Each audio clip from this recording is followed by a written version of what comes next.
Hello gentleman, good morning please. मैं उत्तम सिंह आज आपको पास्ट परफेक्ट टेंस पढ़ाऊंगा। Today I will teach you past perfect tense, भूतकाल। ठीक है, type 3 interrogative type of sentences. Okay, like this. ये दीज आर ऑफ 2 टाइप्स, समझे। पूर्ण कार्य, कभी एक तरह और कभी 2 कार्य होते हुए दिखते हैं इसमें। तो इस तरीके से वाक्य बनेंगे। ठीक है, नोट, इन वाक्यों में एक दूसरे से प्रश्न पूछे और किए जाते हैं। प्रश्न वाक्य से पहले भी तथा बीच में ही हो सकते हैं। You please mind it that questions may be are done in both type of the sentence. First of all, एक कार्य, क्या उसने अपना कार्य पूरा कर लिया, वो सेंटेंस जिसमें प्रश्नवाचक शब्द वाक्य से पहले होता है। The questioning word is given the opening sentences in first of all, like this, क्या। ओके, जब प्रश्न वाक्य से बीच में किया गया हो, जैसे उन्होंने वहाँ क्या देखा, तो इसमें जो है you are saying, looking here in the sentence that the question word क्या यू हैव सीन हियर, तो what had they seen there, उन्होंने वहाँ क्या देखा। ये एक कार्य वाले सरल से सीधे से पूछने वाले भी सवाल हैं। ठीक है ना, वो वाक्य इस तरीके से बनेंगे। ठीक है ना, व्हेन द फंक्शन या कार्य एक देखना हो वाक्य में, तो इस तरह से बनेंगे। इनमें सहायक क्रिया हेल्पिंग वर्ब हैड होगी। Had he completed his work, क्या उसने अपना कार्य पूरा कर लिया था। दूसरा, जब प्रश्न बीच में दिया गया हो, when the question comes in the centre part of the sentence, like this, उन्होंने वहाँ क्या देखा, तो प्रश्नवाचक शब्द उन्होंने वहाँ क्या देखा, इसमें जो है प्रश्नवाचक शब्द क्या है, ये बीच में दिया गया है। दैट्स व्हाई द प्रश्नवाचक शब्द पहले, what, then helping verb had they seen there, what had they seen there. ये एक कार्य वाले सीधे वाक्य हैं, ध्यान दें। ऊपर वाक्यों में एक कार्य होने का सूचक है, ठीक है, संकेत है। अच्छा, अब वे वाक्य जो 2 कार्य एक साथ होने की सूचना देते हैं। Now I am putting the examples. When the 2 functions या 2 verbs are being given in this sentences. ठीक है, लाइक दिस, क्या आपने अपनी पत्नी के आने से पहले दोपहर का खाना खा लिया था। तो इसमें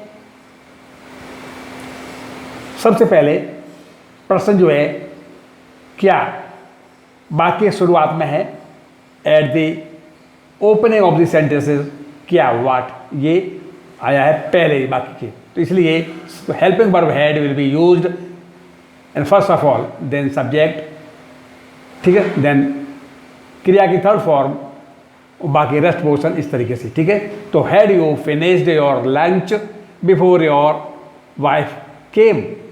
ठीक है, ये 2 तरह के कार्य देखने वाले क्लॉज होते हैं। इसमें प्रिंसिपल क्लॉज होता है एक, दूसरा सबऑर्डिनेट क्लॉज होता है। इसमें फर्स्ट ऑफ ऑल ये दूसरा वाला वाक्य दिख रहा है, ये एक्चुअली मेन वाक्य होता है, प्रिंसिपल क्लॉज होता है।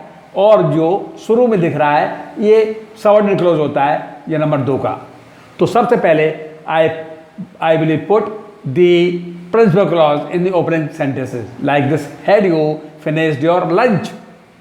Now, अब ये subordinate clause है, इसको शुरू करेंगे इस तरीके से, before your wife came, right? अतः, so principal clause पहले लिखेंगे, subordinate clause बाद में। ठीक है, इसकी पहचान है, आइडेंटिफिकेशन इसका है। इस तरह के वाक्यों के अंत में चुका था, चुकी थी, चुके थे या आ, ई, ए से समाप्त होते हैं, राइट। अब है बे, वाक्यों के अंत में प्रश्नवाचक चिन्ह भी लगा रहता है। और तीसरी बात है, प्रश्न एक दूसरे पूछे में किए जाते हैं इस तरीके से। ठीक है, जब प्रश्न वाक्य के पहले हो तो इस तरह के वाक्य होंगे, जब प्रश्न वाक्य के बीच में हो तो इस तरह से वाक्य बनेंगे। तो इसका रूल इस तरह से बना कि first of all helping verb had plus subject plus verb third form plus subject plus etcetera, right. ठीक, अब है those sentences when the question word comes in the centre of this sentences like this, ठीक है। तो जब प्रश्नवाक्य के बीच में हो तो इस तरह से प्रश्नवाचक शब्द की meaning first of all, then helping verb had, then subject, then verb third form plus object plus etcetera. इस तरह से एक कार्य वाले वाक्यों में इस तरह से बनेगा, प्रश्नवाचक शब्द plus head plus subject plus verb third form plus object etcetera like. अच्छा, अब है इसमें जो है इसको ध्यान रखना बस से मात्र, we will translate the first of all principal clause और देन सबऑर्डिनेट क्लॉज। अच्छा, अब है वो एक साथ दो कार्य दिखने वाले सेंटेंसेस, दो sentences which are wearing with two sentences like this, okay. तो इसमें इस तरह के वाक्यों में एक प्रिंसिपल क्लॉज को हम I will be translate into past perfect tense में दिस टाइप, ओके। ये had plus subject plus verb third form plus object plus etcetera, then last वाला इस तरह से सब्जेक्ट प्लस क्रिया की second form verb second form plus object etcetera इस तरीके से, ठीक है। तो बेसिक इसमें helping verb had will be used whether the subject is singular number और the subject is plural number, only had will be used, ठीक। अब मेन वर्ब की क्रिया की थर्ड फॉर्म ही लगेगी एक कार्य वाले वाक्यों में, ठीक है। अब है वो example, I am putting some examples like this example. क्या मीरा अपने स्कूल चली गई थी? Had Meera gone to her school? अच्छा, now I am putting some examples where are two functions या two verbs are given in this sentence like this, ठीक है। दो कार्य दिखने वाले, ठीक है। इसमें प्रिंसिपल क्लॉज एक होता है, एक सबऑर्डिनेट क्लॉज होता है। तो इस तरह बनेंगे कि घंटी बजने से पहले वे स्कूल क्यों पहुंचे थे? Why had they reached the school before the bell ring?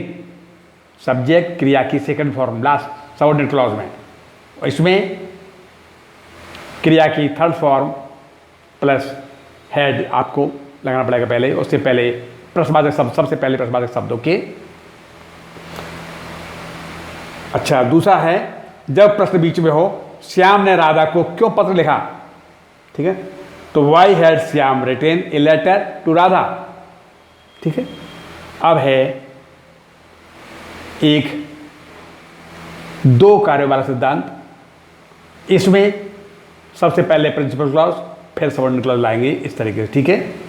Where had they gone before it rained, यानी वो 5 दिन उसने पहले कहाँ चले गए थे, ठीक है।